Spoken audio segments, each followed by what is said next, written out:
And I do believe it should be time to bring in none other than Mike Cozzi. Good morning there, Mike. Good morning.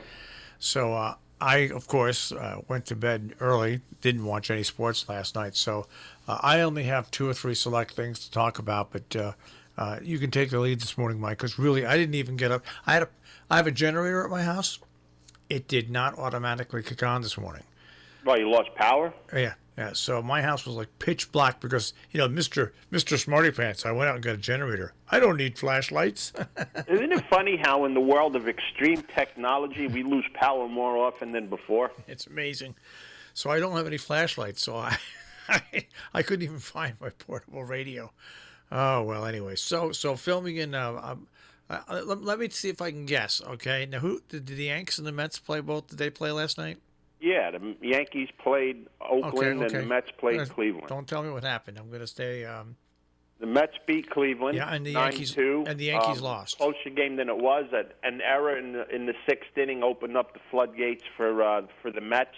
A routine fly ball to left field was dropped, and then the ensuing batter hit a 2-run homer, and that was it. Cleveland never rebounded from that. So.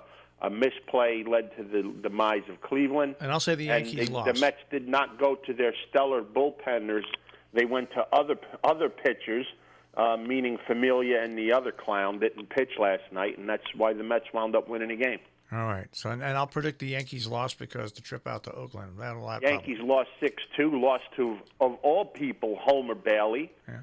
The 2 runs that the Yankees got came off solo home runs, so not much hitting for the Yankees. Oakland beat them 6-2. All right. Now, I'm going to continue on I can't continue. So just you tell me the highlights because I can't even guess really what went on last night in sports. The best ball game of the night was the Elizabeth Little League baseball game out in Williamsport. A 0-0 game to the top of the 6th. And the top of the 6th, Elizabeth scored 2 runs to go up 2-0, and they held on in the bottom of the inning with 2 very, very good pro-like defensive plays by the Little League kids to hold on to the 2-0 win. So they move on. They have 1 loss already. They've won twice, but now they're in the losers bracket. They play Louisiana today at 11 a.m. to see if they can get back in what would be the next game against the loser of tonight's undefeated matchup between Hawaii and Virginia. Elizabeth had a no-hitter going into the 6th and a ground ball in the hole at short, broke up the no-hitter. But the Virginia team playing today, who's 2-0, both wins came via no-hitters. So Virginia looks real, real strong.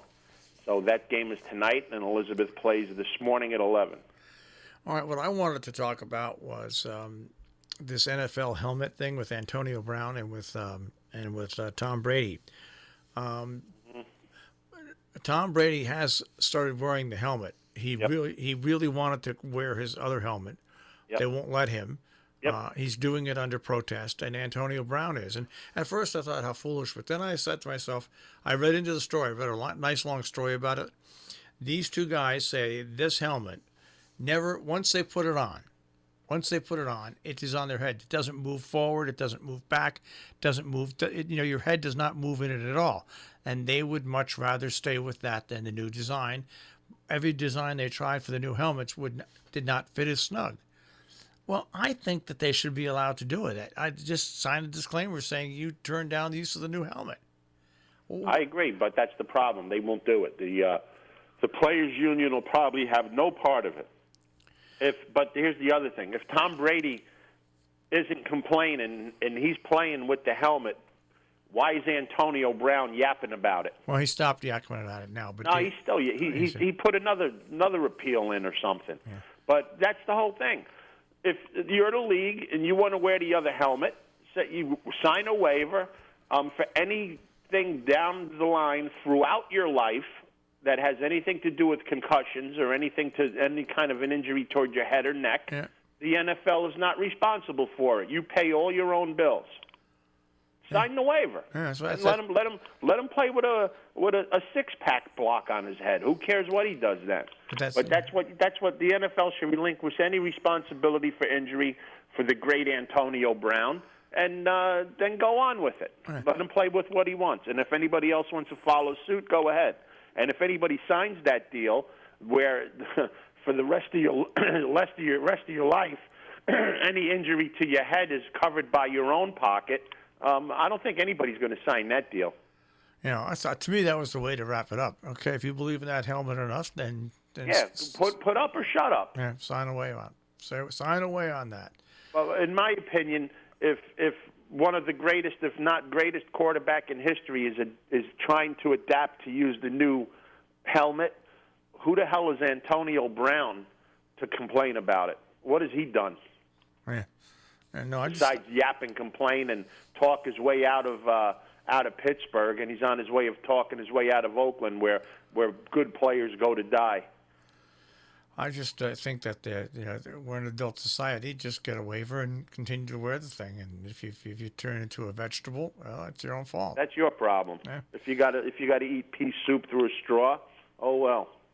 Hey, let's leave a straw out of it. I finally stopped using a straw. I can open my mouth wide enough now where I can sip things.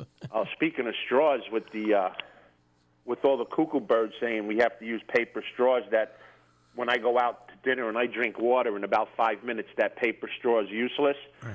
Well, I just go to my car and get one of the ones I took from McDonald's or Dunkin' Donuts, and I come back here with my nice plastic straw. Yeah, I have an unending supply of them in my car. I had somebody that sent me an email yesterday because they watched online, and I had the plastic straw. So I said, listen, it's not that I use straws all the time. The straw was around here. I needed a straw. Mm-hmm. Well, I use plastic straws all the time, so forward all your hate mail to me. All right, anything else? Hey, we got anything for Saratoga? Yeah, we got one pick today in the 6th race. Hopefully it's not raining up there by 3:30. That's the time of the race. Mile and 16th on the turf, maiden special weight. Dropping down all the way to the inside, the number 1 horse, Smite, trained by Joe Sharp. This horse ran in a 5.5 furlong sprint, one of those useless races up at Saratoga on August 1st. Showed to be a steady horse with a little bit of a close. In this race, there's a lot of first-timers and a lot of horses that have already started. Didn't show much of the first-timers. There's not much breeding. So we're going down to the inside. The number 1 horse, Smite, is our play of the day in the 6th at Saratoga today. And Smite is right. Yeah, Smite. That's what happened. The Mets smited the Indians last night, thanks to an error. I was gonna bring something else up that I read on, and do you think I can even come close to remembering this? Got to write these things down. Gosh, got to write little notes. Yeah, it was something that I thought you. Well, anyways.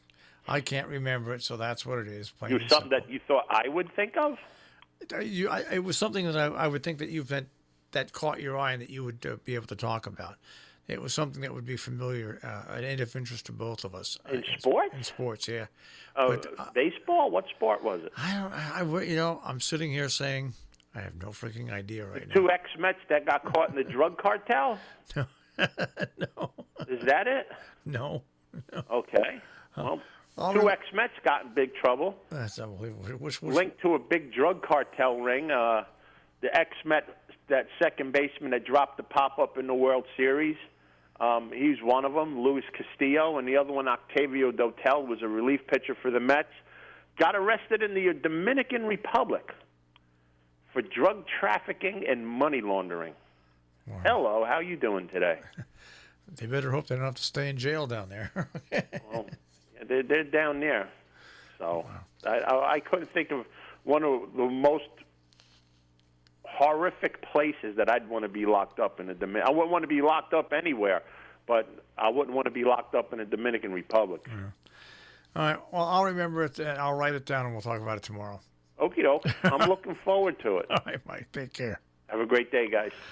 Mike Cozzi with a check on sports this morning here on the Breakfast Club on Robin Hood Radio.